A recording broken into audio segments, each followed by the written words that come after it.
Olá, eu sou Newton Gomes, da editora CPA de Sorocaba, empresa do interior do estado de São Paulo, que se dedica a analisar a legislação tributária, societária e contábil. Aqui ao meu lado, a Júlia Gomes Coletti. Oi, Júlia. Olá pessoal, oi vô, bem-vindos a mais um vídeo. Muito bem, nós estamos dando iniciando uma série de vídeos em que nós vamos analisar o recentíssimo pacote tributário que o governo federal anunciou anteontem, no qual ele pretende enviar ao Congresso Nacional logo após as eleições, isto é, no mês de novembro. Este primeiro vídeo, são 8 mudanças importantes, mas ele tratará da primeira mudança pretendida, que é na legislação do Simples Nacional. Muito bem, Júlia, qual é a primeira mudança que o governo quer fazer na legislação do Simples Nacional? Ele pretende restringir os setores que podem optar, ou seja, possivelmente a medida vai atingir o setor de serviços. Exatamente. Nós temos hoje mais de 6 milhões de empresas optantes pelo Simples Nacional. O que me parece que o governo federal está entendendo que tem gente demais nessas opções, né? Então, ele pretende fazer uma redução, uma restrição desses setores, né? E quais são as alegações que o governo pretende dar para tomar uma atitude dessa envergadura? A primeira alegação é que com as alterações legais ocorridas, o número de empresas optantes aumentou drasticamente. O que acabou acontecendo? Com a introdução do Simples Nacional, à medida que o tempo foi passando, o Congresso Nacional foi aprovando muitas alterações, muitas mudanças, permitindo a inclusão de outros setores que não estavam na ideia original. Ora, acabou acontecendo que nós tivemos muitas outras empresas que acabaram entrando, por isso que nós temos um número bastante significativo de mais de 6 milhões de empresas no Simples Nacional. Mas tem uma segunda alegação, né? A segunda alegação é que as regras brasileiras que autorizam a opção pelo regime são muito benéficas, se comparadas com as regras dos outros países aplicáveis às microempresas e empresas de pequeno porte. Essa é uma razão muito importante, né? As regras brasileiras para que as empresas possam fazer a opção pelo Simples Nacional, elas são muito benéficas, muito facilitadas.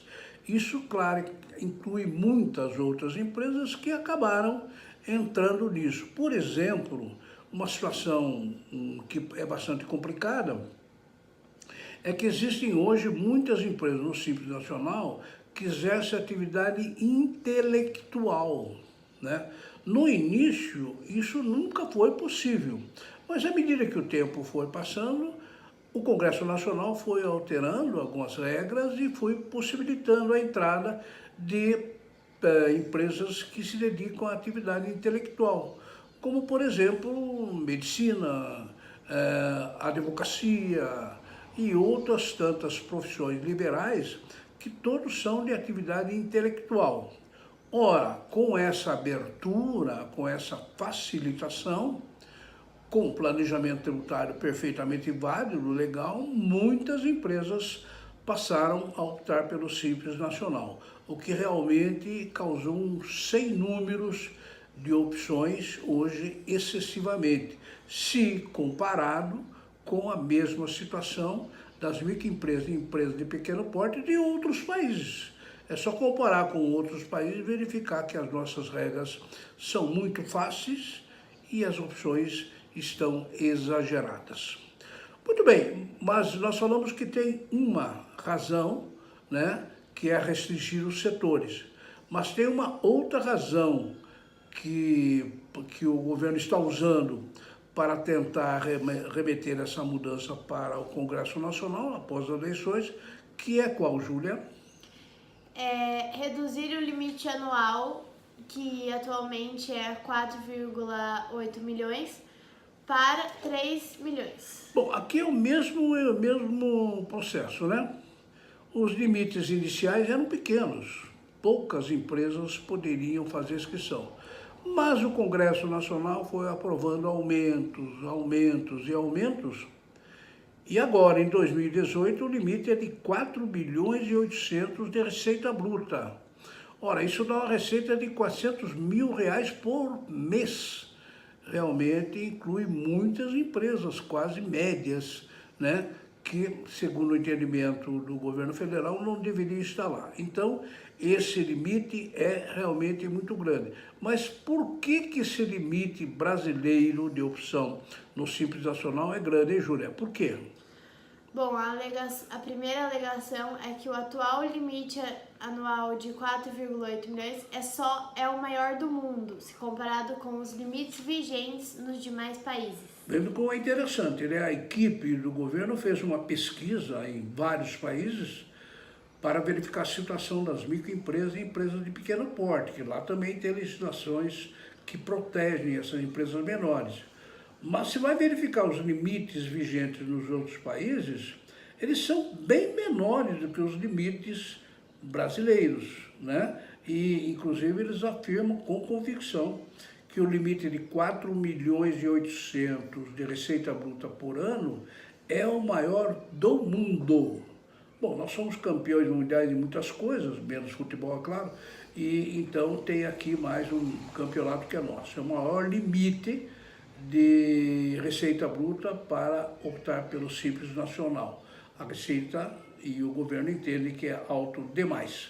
Mas tem uma segunda alegação. A segunda alegação é que o limite apropriado seria de 3 milhões. Então se nós temos 4 milhões e 800 de limite hoje, o ideal, segundo o governo, seria que o limite fosse de 3 milhões, apenas 3 milhões. E não os 4 milhões e 800 que estão na lei, né? Então nós temos aqui também uma distorção que foi ocorrendo ao longo do tempo, na medida em que o limite foi aumentando, até chegarmos na situação que nós temos hoje. Resumindo, o governo federal entende que tem muita gente optando pelo Simples Nacional e ele pretende restringir os setores, as atividades, e o limite é muito alto. Então nós temos lá médias empresas, né, que não deveriam estar lá. Por isso que ele pretende estar elaborando esse projeto com essas mudanças, que pretende remeter ao Congresso Nacional após as eleições. Muito bem, Júlia. E depois? Bom, nos próximos vídeos dessa série, a gente continuará tratando dessa mudança anunciada pelo governo federal, nesse tal pacote. É só lembrando que, segundo a divulgação por toda a imprensa nacional, são 8 pontos, 8 temas importantes a respeito que serão objetos aí desse projeto de mudança, né? Nós vimos o primeiro, que é o Simples Nacional, mas ainda temos muitos vídeos pela frente. Bom, eu gostaria de lembrar os nossos endereços. Quem quiser fazer contato conosco, como é que faz, Júlia? É só acessar o nosso site, que é netcpa.com.br, o site da empresa, ou o nosso blog, que a gente fala exclusivamente sobre a reforma tributária. Tem esse projeto e tem uns outros também.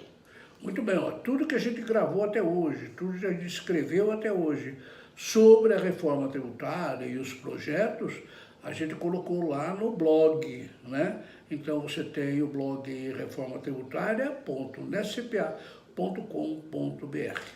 Eu agradeço muito a atenção de todos e espero vê-los no próximo vídeo. Obrigada!